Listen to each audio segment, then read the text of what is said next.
Picture this. You are dressed in multiple layers, including petticoats, corsets, and a massive hoop skirt nearly the size of a small tent. You find yourself at a royal ball delicately sipping tea among nobles, and suddenly nature calls. What do you do? How do you manage to lift all that fabric, and where do you even go? More importantly, how did women deal with menstruation, wearing those elaborate outfits? Welcome to the Victorian era, a period marked by elegance, rigid social rules, and perplexing hygiene issues.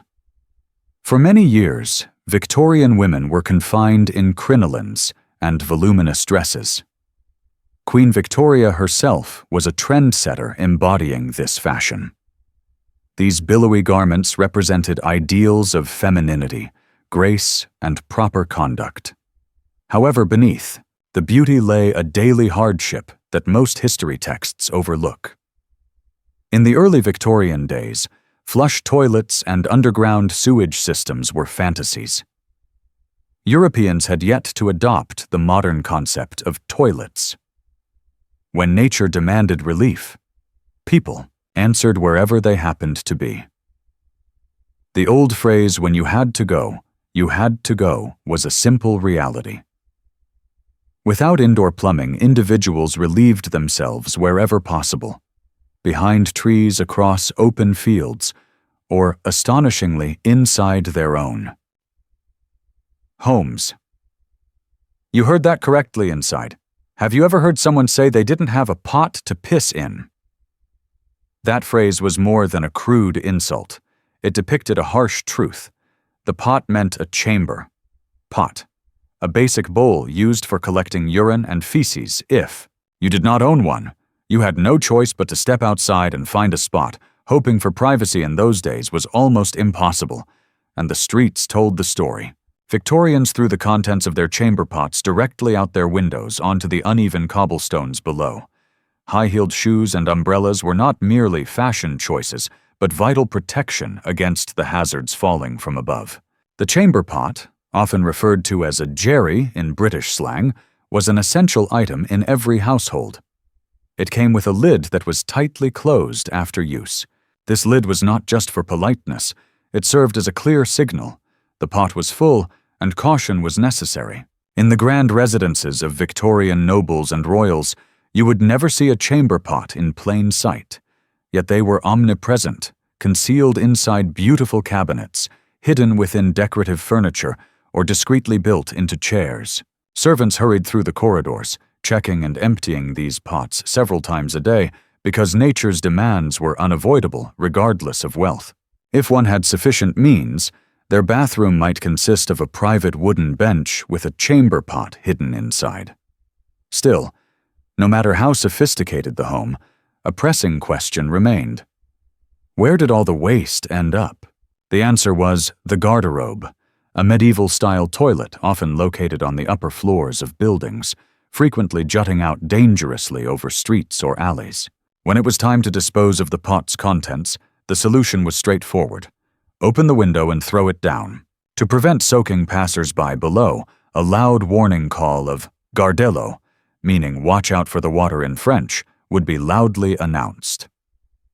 This polite alert signaled that something highly unpleasant was about to fall from above. The unbearable stench filled the air as homes reeked and streets overflowed, turning entire cities into cesspools of filth.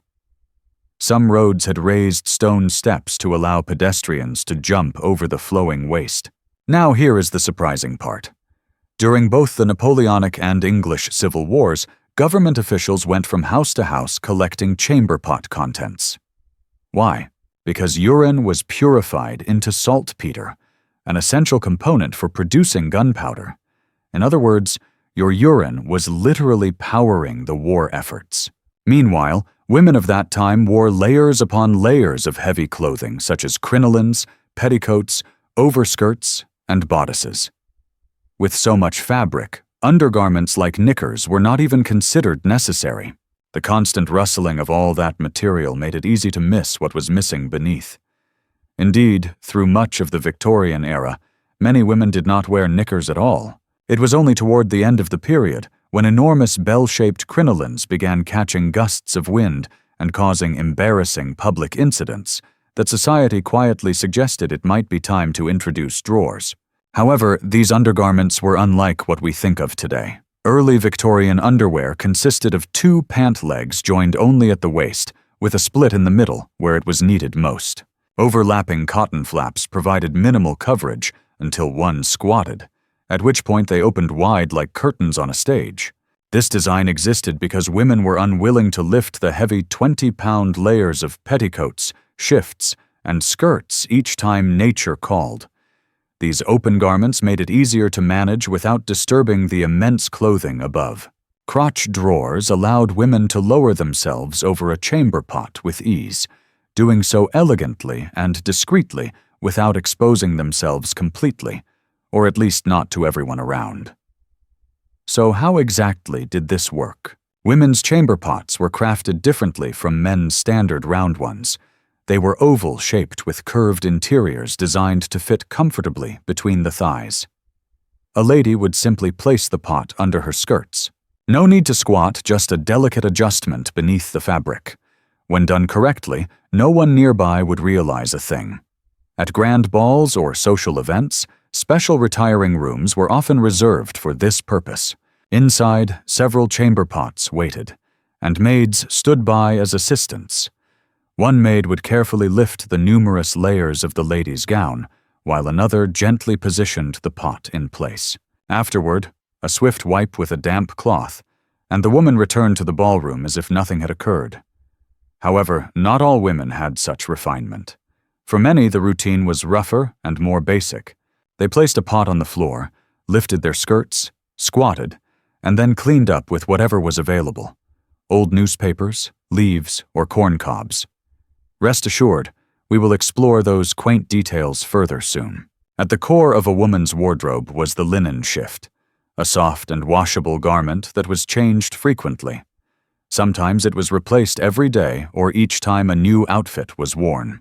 Maids and servants, on the other hand, wore far fewer layers and lacked the comfort of elaborate dresses or private retiring areas.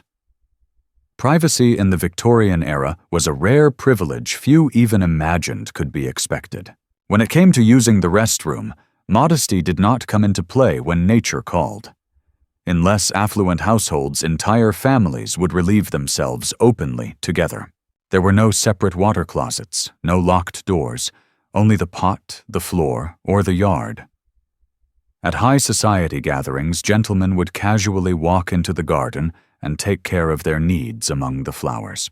Now let's dive into the uncomfortable part, the question everyone thinks about, but rarely voices. How did Victorians clean themselves after using the toilet? Prepare yourself. One of the most common items during the early Victorian times was the dried corn cob. Yes, corn on the cob without the kernels. It was rotated like a rough brush to effectively clean the area. And if that sounds crude, these tools were far from delicate. They were reused and washed infrequently, if at all. Another popular choice was a sea sponge on a stick. After use, it was dipped into a shared bucket filled with salt water or vinegar. This sponge was used repeatedly without much sanitation. It was not only Victorians who had unusual practices. Early humans wiped with stones, dirt, clay, essentially the earth itself. Comfort was not the priority, cleanliness is debatable. It was about fulfilling a necessary task. Other materials used included leaves, straw, and even seashells. You can probably guess how effective that was. As paper became more available and affordable, Victorians began to use printed matter newspapers, catalogs, even magazines. If you ever wondered what happened to last month's edition, might have ended up in the chamber pot. Toilet paper, as we understand it, did not start to take form until the late 1800s, when patents began to emerge. But it was not until the early 1900s that it was produced on a large scale into soft rolled sheets, like the ones we use today. Prior to that, bathroom visits were far from the pleasant experience we now often enjoy. So how exactly did Victorian women cope with menstruation while wearing those massive fabric and steel cages known as crinolines. First, it is important to realize that Victorian women experienced fewer menstrual cycles than women do in modern times. There are three key reasons for this. Puberty usually began around the same age, between 12 and 14, but menopause often occurred early, sometimes in a woman's mid-30s. Additionally, poor nutrition combined with constant hard labor meant many women had low body fat, which frequently caused irregular periods. Having fewer menstrual cycles did not mean no cycles at all. When the time came each month, Victorian women faced it without any pads, tampons, or disposable products. Instead, they became inventive. Women did not wear tight undergarments. Their main piece of underwear was a long linen shift, a washable layer that protected costly dresses from oils and stains from the body. However, when menstruation started, women used what was called a T-bandage. Imagine a rudimentary bikini-style bottom tied at the waist and held in place by a cloth strip running between the legs. Inside, it was filled with absorbent pieces of rag. If the woman needed more protection, she would add more layers. This pragmatic yet basic solution was what many women relied on during those times. She could not afford proper fabric, so she might use moss, sheep's wool, or layers of grass. Anything that could absorb the blood. These makeshift cloths were never discarded. Instead, they were carefully washed, dried, and reused repeatedly, month after month. Women frequently had to change their menstrual bandage as many as 12 to 20 times daily, depending on the intensity of their flow. This process was exhausting, uncomfortable, yet absolutely essential. On lighter days, some wore thicker petticoats, hoping the additional layers would catch whatever needed to be caught. In later Victorian times, split-crotch drawers became more common, but they provided little real protection.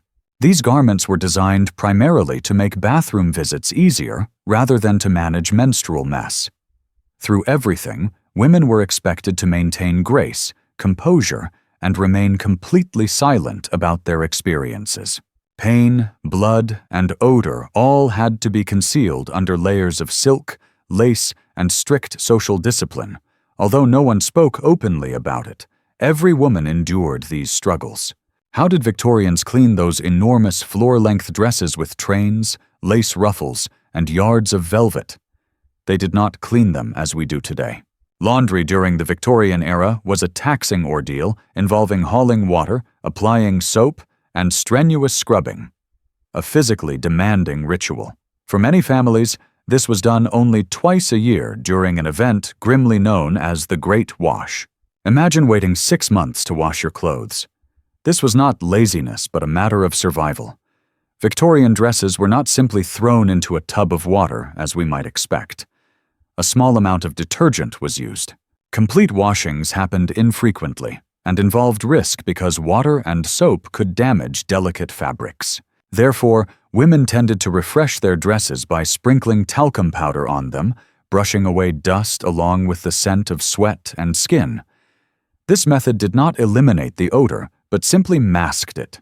When not being worn, dresses were carefully folded and stored in cedar-lined trunks or closets meant to repel moths and insects. These garments were treasures, not merely clothing, but masterpieces crafted with impressive skill, intricate detail, and the finest materials available. Despite their value, these clothes were worn until they became threadbare, or until the smell was so strong it announced itself before anyone entered the room. Underneath those elaborate gowns, hidden from attention, lay the true protection from dirt. Multiple layers of washable undergarments such as shifts, chemises, petticoats, and crinolines. These layers absorbed sweat and shielded the precious outer garments. Unlike the outerwear, these washable pieces could be scrubbed by hand in boiling water with strong soap, usually by hard-working maids or laundresses. Victorian beauty demanded a price, and that price was sweat, time, and persistent odors. So here is the key question. If you had the choice, would you want to live in that era, draped in layers of silk and grime, treading through filthy streets, covering body odor with powder, and managing menstrual cycles with moss and rags. Share your thoughts in the comments below.